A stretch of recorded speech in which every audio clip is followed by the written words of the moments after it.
Vigilance में मामले फंसे हुए हैं, तो पेपर निराश के मामले वो पूरे हो जाएंगे सर, क्या है सर?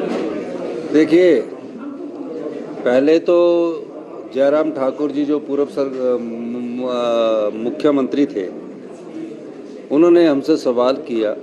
सवाल था रोजगार देने से संबंधित, लेकिन वो अधीनस्थ सेवा चयन बोर्ड के सवाल पर आ गए और हमने बताया कि अधीनस्थ सेवा चयन बोर्ड पर जो भ्रष्टाचार हुआ है, किस प्रकार पेपरों को बेचा गया, उसके बारे में हमने पूरा विस्तृत जानकारी आज सदन में रखी।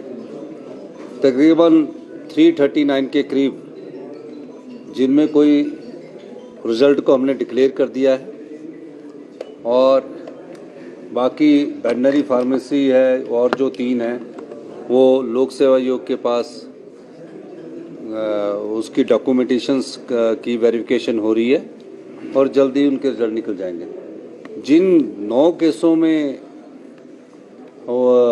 FIR दर्ज है, उनकी इंक्वायरी चल रही है। उसके अलावा जो और 13 पोस्ट कार्ड है, उनकी हम जिनकी इंक्वायरी नहीं है उनको 3 महीने के अंदर हमने निकालने के लिए कहा है। और जब पुलिस केस बनता है तो काफ़ी कानूनी अड़चनें होती है और कानूनी अड़चनों को दूर करके ही वो रिजल्ट निकाला जाता है। नहीं तो कहीं ऐसा ना हो कि कानूनी अड़चनों में फंसकर पीछे जो ओम प्रकाश चौटाला जी की जो अपनी पार्टी थी, उन्हें क्यों सजा हुई थी पता है? उसमें JBT में घोटाला हुआ था और उन्हें सजा हुई थी। तो हम पूरी कानूनी प्रक्रिया से बाहर निकलकर उस संदर्भ में युवाओं के साथ जो भी न्याय होगा उसको कर रहे हैं। तो इस संदर्भ में हमने जयराम जी को जवाब दिया और कहा कि ये जो भ्रष्टाचार हमीरपुर के अधीनस्थ चयन बोर्ड में हुआ है, उसको हमने भंग करके एक अपनी सरकार की कर्तव्यनिष्ठा और ईमानदारी दिखाई है। हमने पुलिस भर्ती की तरफ नहीं किया। पेपर लीक हुआ, किसी का पता लगा और पेपर रद्द कर दिया और दोबारा भर्ती कर दी, वो ढकने वाली बात थी। हमने युवाओं के साथ हिमाचल के जो आने वाले समय में और भी एग्ज़ाम दे रहे हैं, उनके भविष्यों के साथ खिलवाड़ नहीं किया और हमने कहा कि ट्रांसपेरेंट मैनर में आने वाले समय में भर्तियां होंगी और उसके लिए हमने हमीरपुर जिला में राज्य चयन आयोग का गठन कर लिया है। सर, 1 सप्ताह के भीतर रिजल्ट निकालने और 10,000 नौकरी देने की बात की नहीं, 1 सप्ताह के भीतर नहीं। आप सुनिए, करिए, मेरी रिकॉर्डिंग निकाल लीजिए।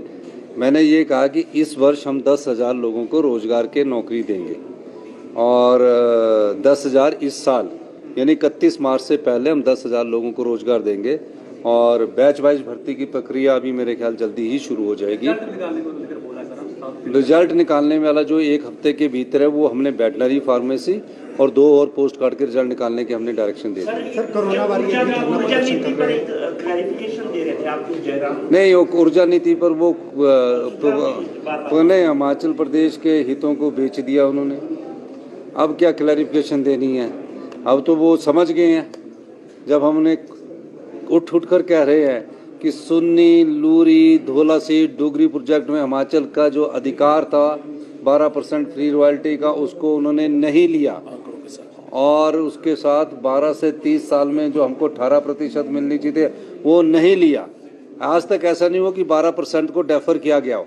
12 से बढ़ाने की बात सभी मुख्यमंत्री ने की है, चाहे शांता कुमार जी थे, चाहे वीरभद्र सिंह जी थे, चाहे धूमल साहब थे।